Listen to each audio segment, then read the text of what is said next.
My name is Grace. I've lived through heartbreak, betrayal, love, and loss. Every scar on my heart tells a story. If you're ready, come closer. Let me tell you today's story. One rainy evening, my phone rang just as I was preparing dinner. The caller was my younger sister, Esther. She was crying so hard that I could barely understand her. "Big sister, please come home. Please." My heart skipped a beat. I thought something terrible had happened to our mother. Without asking any questions, I switched off the stove, grabbed my handbag, and rushed to my parents' house. The rain poured heavily as I drove. My hands shook on the steering wheel. The whole journey, I kept praying, "God, please let everyone be safe. May nothing bad happen to my family." When I finally arrived, something felt wrong. The gate was open. Neighbors stood outside whispering. Nobody greeted me. I walked into the living room. The whole family was there.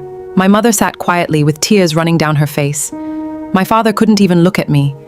Then, I saw them. My husband,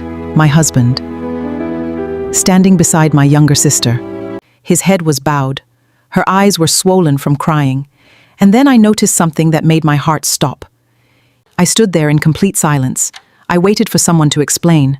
Nobody spoke. Finally, my husband cleared his throat. "I'm sorry." Those two words shattered something inside me. I looked at my sister. She couldn't stop crying.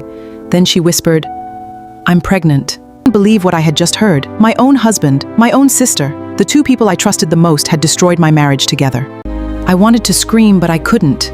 I wanted to cry, but no tears came. I simply turned around and walked away. Nobody followed me. Nobody called my name. It was as if I had already disappeared from their lives. I drove without knowing where I was going. The rain kept falling. My tears finally began to fall with it. That night, I parked outside the beach, asking myself one question. How could my own sister do this to me?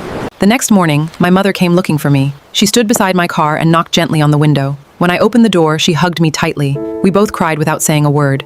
"Grace, I have no excuse for what has happened. But you must not let this destroy your life. You deserve to be happy." Yesterday, I didn't ask another question. Some answers only make the pain worse.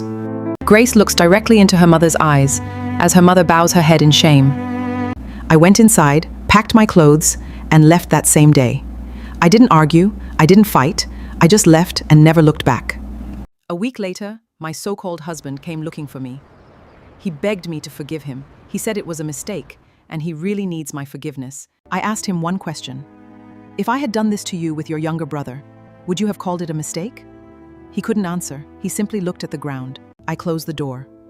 That was the last time I ever saw him.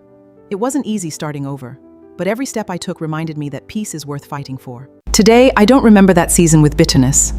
I remember it as the day I finally chose myself. If my story has taught you anything today, let it be this. Never betray the person who trusts you the most. And never stay where your dignity is no longer respected. I'm Grace. Thank you for listening to today's story. Until next time, take care of your heart, because every scar has a story worth telling.